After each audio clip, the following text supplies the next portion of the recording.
Assalamu alaikum dear student. I am Miss Roxana, chemistry science subject teacher.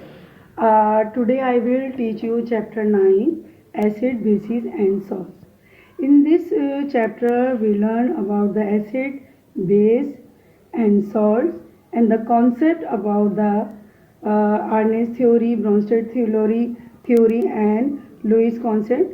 Different scientists concept we learn in this chapter about the acid and base, and also we learn the properties acid and bases, neutralization, basicity and acidity, strength of acid and bases, salt, classification of salt and some important of salts. These are the main topics which we learn in this chapter. Now what is acid and base? By the 15th century, chemistry recognized a group of substances which had salt as called acid. In Latin, acidus means sour, means khatta. In commonly we say khatta. They also recognized another groups of substances which had bitter taste, means kadwa taste, and were used as a group as good cleaning agents called bases. In the 16th century, it was recognized that bases react with acids to form, destroy or neutralize them, forming an ionic compound salt. Acid और base क्या है? Acid जो scientist ने chemicals compounds जो मालूम किए थे substances group का, जो खट्टा, एसिड के मायने होता है लैटिन ज़बान में खट्टा, यानी वो कंपाउंड जिनमें सोर टेस्ट या खट्टा टेस्ट आता है उन्हें उन्होंने एसिड का नाम दिया, और जिनका बिटर टेस्ट था और जो क्लींजिंग एजेंट के तौर पे यूज़ होते थे उन्हें उन्होंने बेसिस का नाम दिया। 16th सेंचुरी में ये एक बात और है कि बेसिस और एसिड को अगर एक दूसरे के साथ रिएक्ट करवाया जाए तो ये एक दूसरे के आयंस जो हैं वो न्यूट्रलाइज कर देते हैं, और जिसके नतीजे में सॉल्ट जो है वो फॉर्म्ड होता है। हमारे जिस तरह सोडियम क्लोराइड जो कॉमनली हम यूज़ करते हैं वो सॉल्ट की किस्म है जो एसिड और बेस के न्यूट्रलाइजेशन करने से पैदा होता है। Nearly all fruits and foods contain acid. Lemon, oranges, grapes, fruits contain citric acid. All citrus fruits contain large amount of ascorbic acid or vitamin C. Ascorbic acid also act as an antioxidant. Apples contain malic acid. The souring of milk produces lactic acid.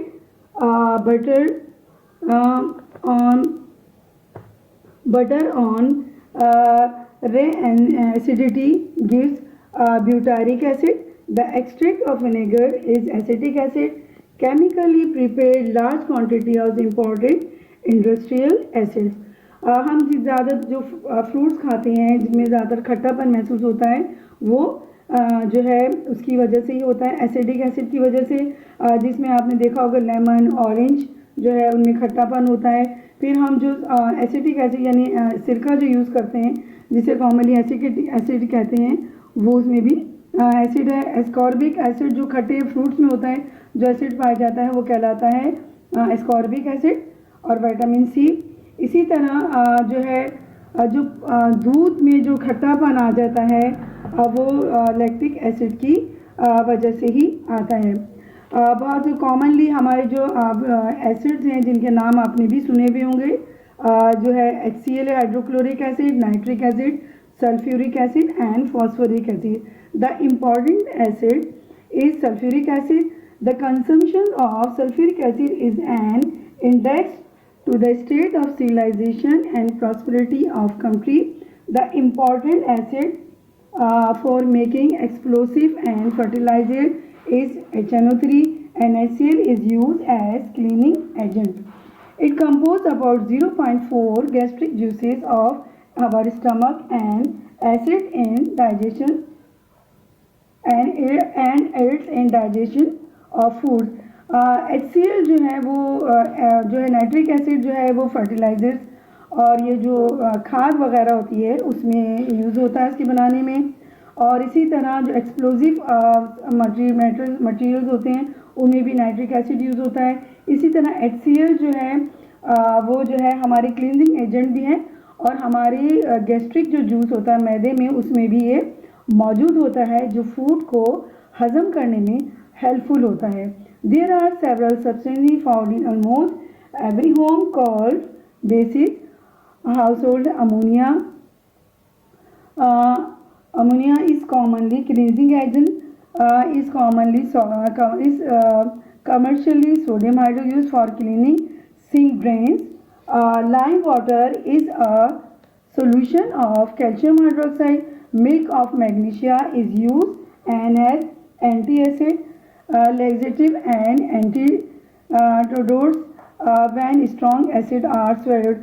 ये जो है milk of magnesia जो है वो हमेशा जो हमारी body में मैदे में जो एसिडिटी कभी कभी बढ़ जाती है, उसके लिए हम उसे न्यूट्रलाइज करने के लिए मिल्क ऑफ मैग्नीशिया यूज़ करते हैं, जो हमारी एसिडिटी को मैदे की कम करता है।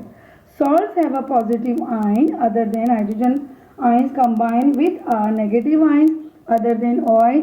However one must keep in mind that all the salts are not neutral. Some behave like acids and other like bases.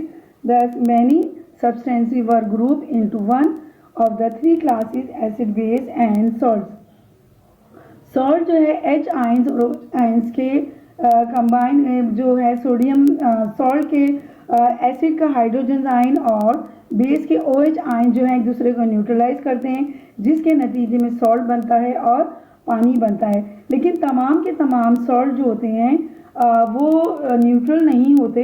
वो कुछ एसिड जो होते हैं कुछ सॉल्ट जो होते हैं एसिडिक एसिड्स के तौर पे बिहेव करते हैं, कुछ बेस के तौर पे बिहेव करते हैं। इसीलिए हम सॉल्ट को 3 ग्रुप्स में डिवाइड करते हैं जो है acid, base and salt group कहलाते हैं।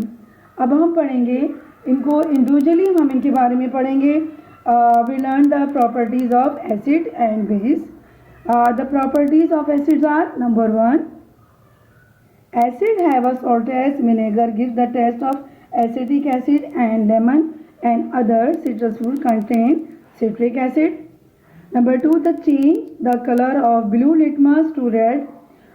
एसिड जो कंपाउंड्स होते हैं, सोल्यूशन होते हैं, उनको कंफर्म करने के लिए हम लिटमस पेपर यूज़ करते हैं कि आया ये सोल्यूशन ये जो है वो एसिडिक है या नहीं। तो उसके लिए लिटमस पेपर जो यूज़ किया जाता है वो ब्लू लिटमस है। अगर वो कंपाउंड या सोल्यूशन जो है एसिडिक होगा तो ब्लू लिटमस पेपर जो है वो चेंज हो जाएगा किसमें, रेड कलर में।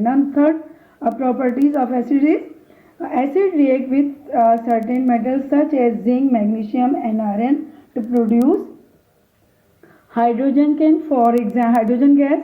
For example, when dilute HCl react with zinc metals produce hydrogen gas.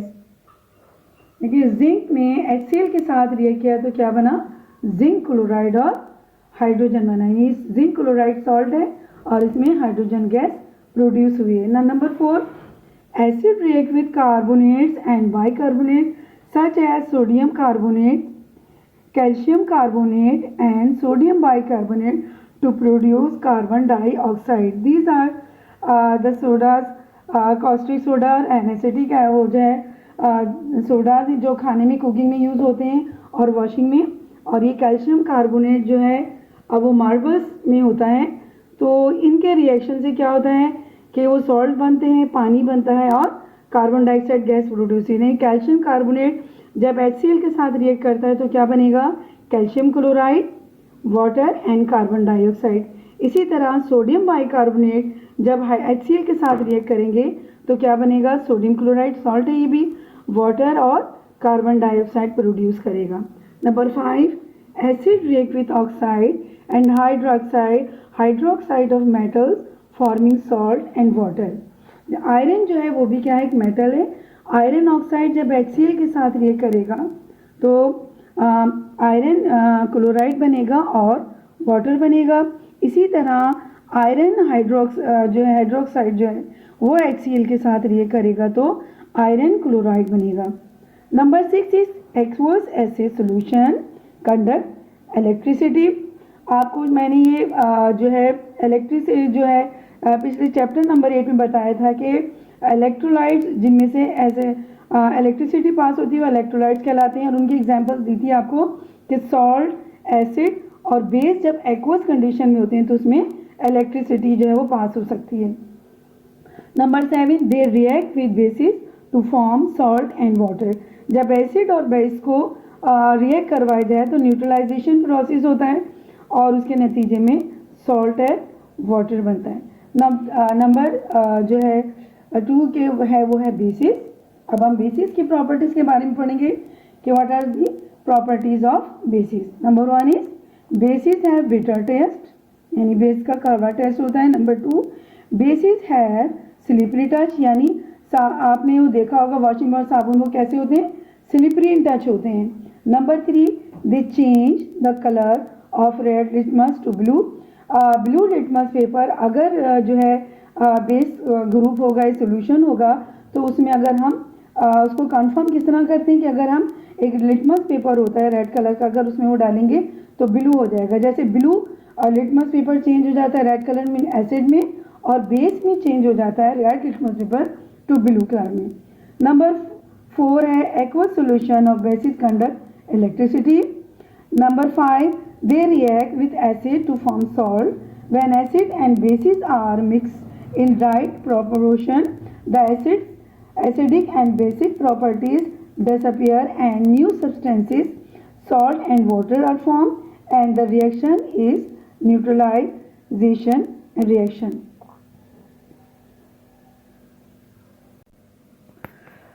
Now we learn about the some concepts of sciences about the acid and bases. First, we learn about the Arrhenius theory about the acid and bases. Swedish chemist in 1887 first gave the clue to the chemical nature of acid. In Arrhenius theory of ionization, it is stated that an acid can be defined as a substance that yields hydrogen ions when dissolved in water. A base can be defined as substance that yields hydroxide ions when dissolved in water. Thus, HCl and sulfuric H2SO4 are acid, and sodium OH, sodium hydroxide and potassium hydroxide are bases.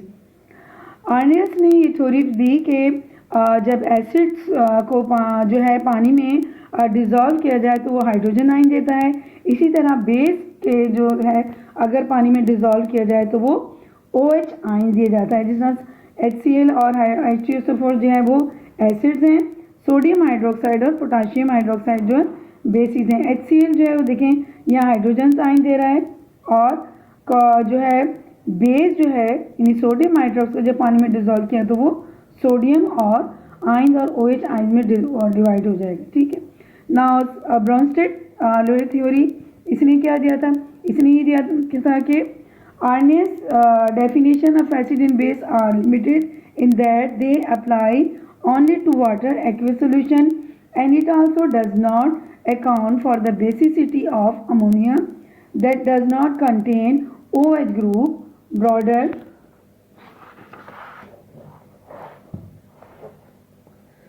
a definition which are proposed by the Danish chemist Johannes Bronsted and English chemist Thomas Lowry in 1923 described that an acid is substances having tendency to donate one or more protons, and base is substances having a tendency to accept protons.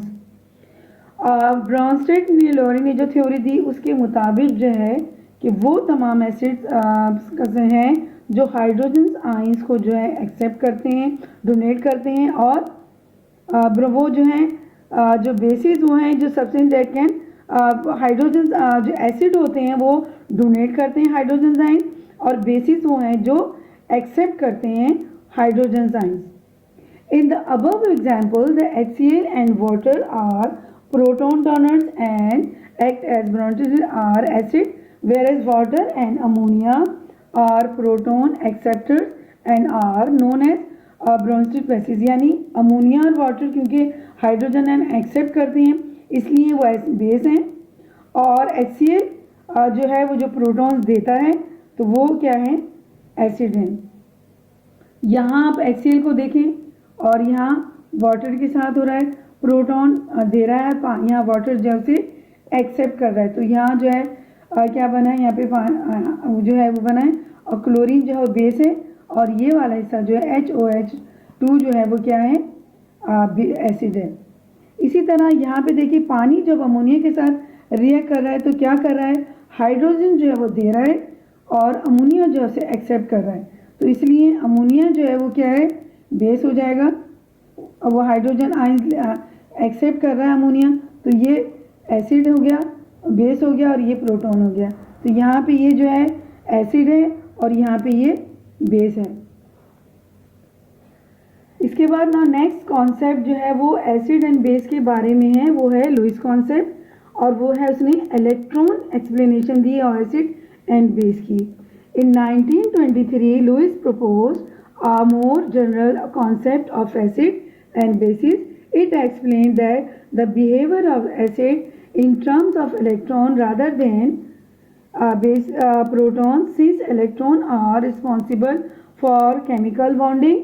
Lewis acid includes not only hydrogen and proton but also other cations and neutral molecules having vacuum valency orbital that can accept a pair of electrons donated by Lewis base. According to the Lewis theory, an acid is any special molecular or ions which can accept a pair of electrons, and the base is any specialist molecules or ions which can donate a pair of electrons. An acid-base electron reaction, which electron pair donor is base and electron pair accept is acid. They form a coordinate covalent bond between the two.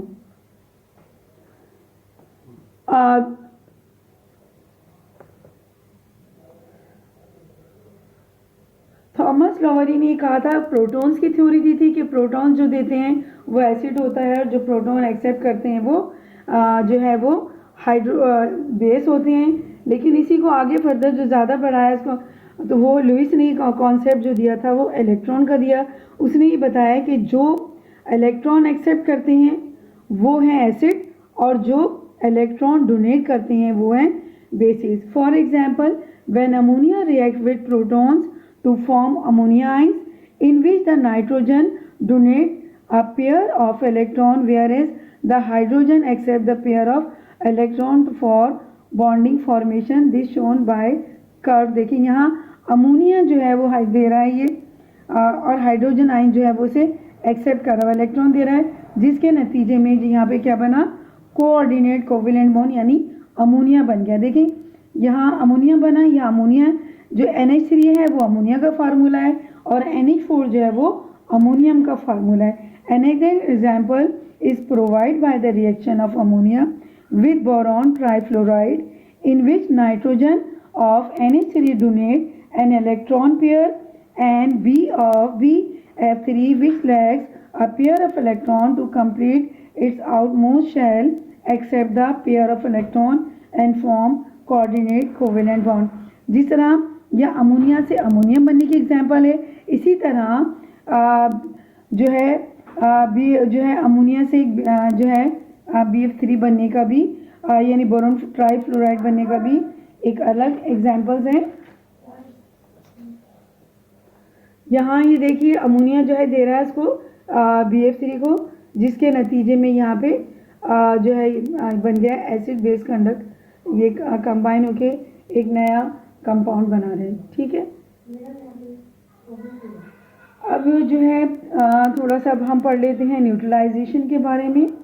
अभी मैंने आपको पिछले उसमें बताया था कि acid और base जब मिलते हैं तो वो हाइड्रोजन और OH आयंस को एक दूसरे के न्यूट्रलाइज करते हैं, जिसके नतीजे में सॉल्ट बनता है और पानी बनता है। इफ़ वी ये प्रोसेस जो है वो क्या कहलाता है, neutralisation. If we add an acid to base drop by drop the acidic character of the acid decrease gradually. A stage will come when the resultant solution will become neutral to litmus. This stage is called neutralization. मैंने आपको बताया था कि जब acidic solution होता है तो उसमें ब्लू लिटमस पेपर डालते हैं तो वो रेड हो जाता है, और जो बेसिक सोल्यूशन होता है अगर उसमें रेड लिटमस पेपर डाला जाए तो वो ब्लू हो जाता है।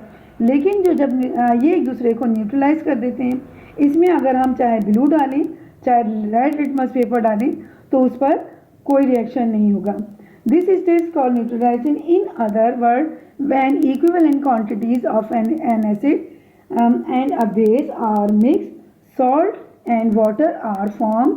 A common example is the reaction between the HCl and sodium hydroxide.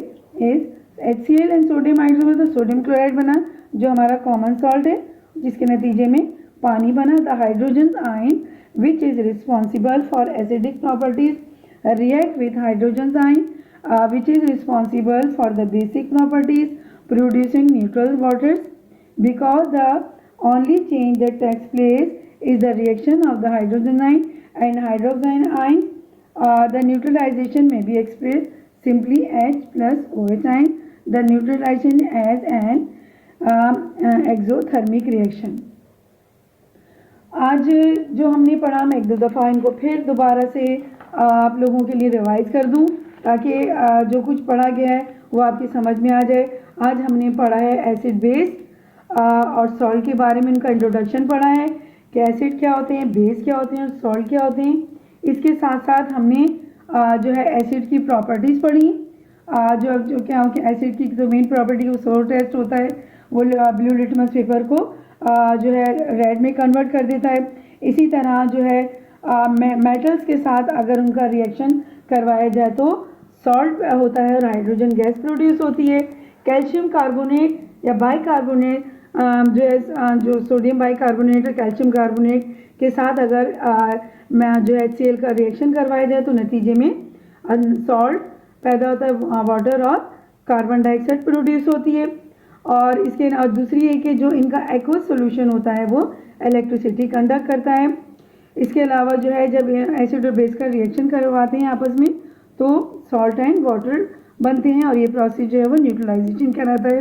इसके अलावा हमने बेस के बारे में पढ़ा कि बेस कैसा होता है। बेस बिटर टेस्ट में होता है, स्लिपरी टच होता है और ये रेड लिटमस पेपर को ब्लू लिटमस पेपर में कन्वर्ट कर देता है। और जिस तरह एक्वस सोल्यूशन ऑफ एसिड जो है वो इलेक्ट्रिसिटी कंडक्ट करता है, इसी तरह एक्वस सोल्यूशन ऑफ बेस भी इलेक्ट्रिसिटी कंडक्ट करता है।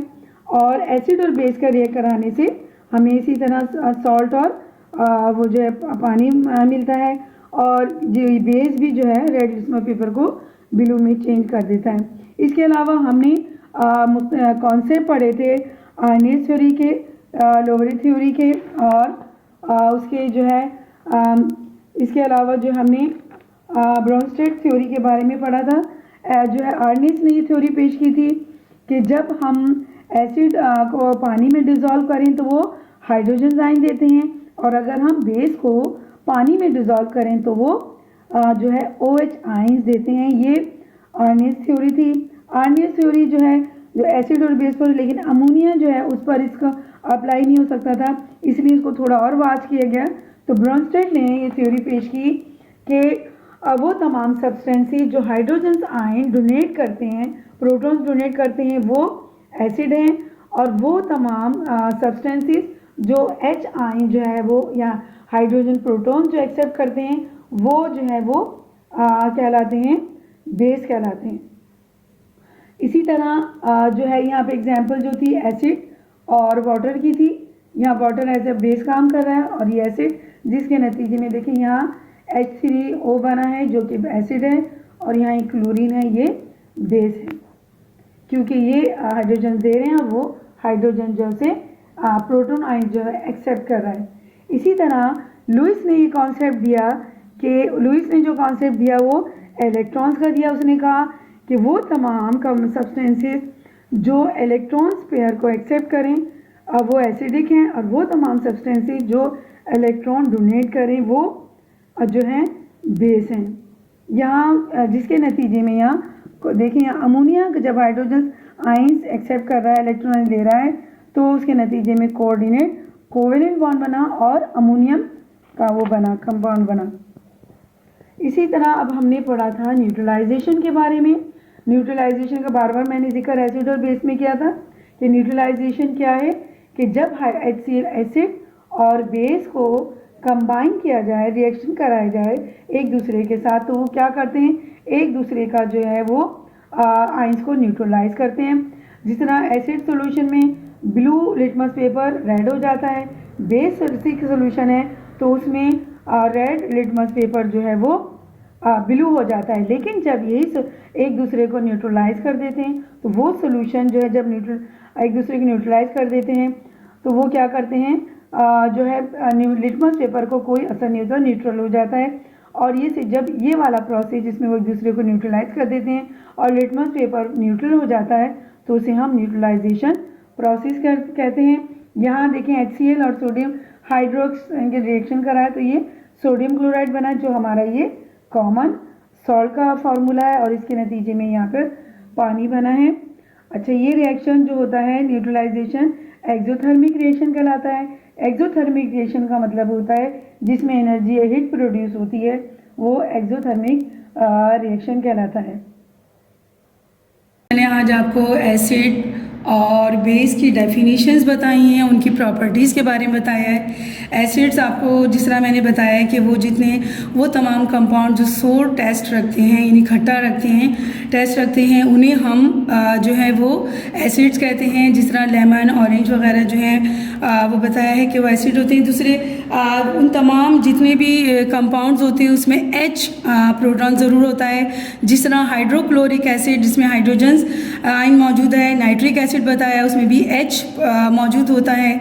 इसी तरह सल्फ्यूरिक एसिड उसमें भी H आयंस, और बेसिस तमाम होते हैं जिनमें OH आयंस मौजूद होता है। जिस तरह सोडियम हाइड्रोक्साइड है तो वो जो है उसमें जो है सोडियम हाइड्रोक्साइड यहाँ देखें तो उसमें भी OH ग्रुप मौजूद होता है।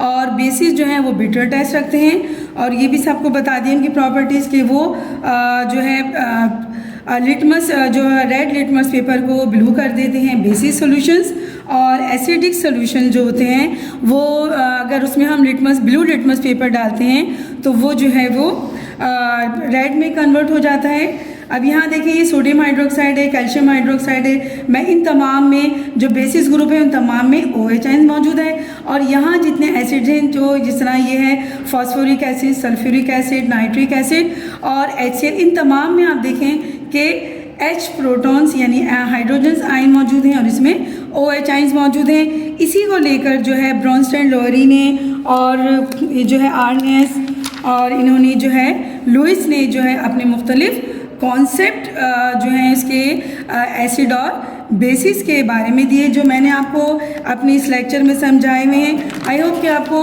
वो समझ में आ गया होगा। इसी तरह मैंने आपको ये भी बता दिया कि वो जो है जब हाइड्रोजन और OH आयंस एक दूसरे को न्यूट्रलाइज करते हैं तो सॉल्ट और वाटर बनता है। और ये प्रोसेस जिसमें हाइड्रोजन एसिड जो है वो बेस के OH आयंस, हाइड्रोजन एसिड के H आयन जो है वो बेस के OH आयंस को न्यूट्रलाइज करते हैं, तो ये प्रोसेस जो है वो न्यूट्रलाइजेशन कहलाता है। और जो न्यूट्रलाइजेशन आपको मैं बता चुकी हूँ कैसा है। Neutralisation exothermic reaction. Exothermic reaction से क्या मतलब है कि उसमें एनर्जी प्रोड्यूस होती है या हीट प्रोड्यूस होती है। All the process which produce energy और heat are known as exothermic reactions. तो ये आपको इससे मुतालिक बताया था। अब ये है थोड़ा सा मैं आपको ये भी बता दूं कि what is mono and poly acid and basic acid. Monobasic acid and polybasic acid क्या होते हैं, बेसिसिटी ऑफ एसिड्स क्या होते हैं। अब ये है बेसिसिटी ऑफ एसिड। इसमें क्या होता है कि the common acid like HCl, nitric acid and acetic contain only one acidic hydrogen atoms per molecule. When dissolved in water, 1 mole of these acids are capable of producing 1 mole of hydrogen ions, and in order to neutralize this solution 1 mole of OH ions is required. Consequently these acids are called monobasic acid। यानी वो तमाम acid जिनमें एक hydrogen ion मौजूद होता है वो क्या करते हैं, OH आयन को न्यूट्रलाइज करते हैं, इसलिए वो उन्हें बेसिसिटी ऑफ एसिड्स कहलाते हैं। आई होप कि आपको ये चीज़ें कुछ समझ में आ गई होंगी। जो है आप लोग है ना समझने की कोशिश करें, और बार बार आपसे ये कहा जा रहा है कि अगर कुछ नहीं है समझ में आता आप स्कूल में आएँ, प्रॉपरली रेगुलरली काम करें। अभी तक आप लोग मुझे काम सबमिट नहीं करा रहे, वो काम भी सबमिट कराएं, ताकि अब जब यहाँ आएँ तो अगर कोई कन्फ्यूजन है तो मुझसे आप पर्सनली आके पूछ सकते हैं। Okay, thank you.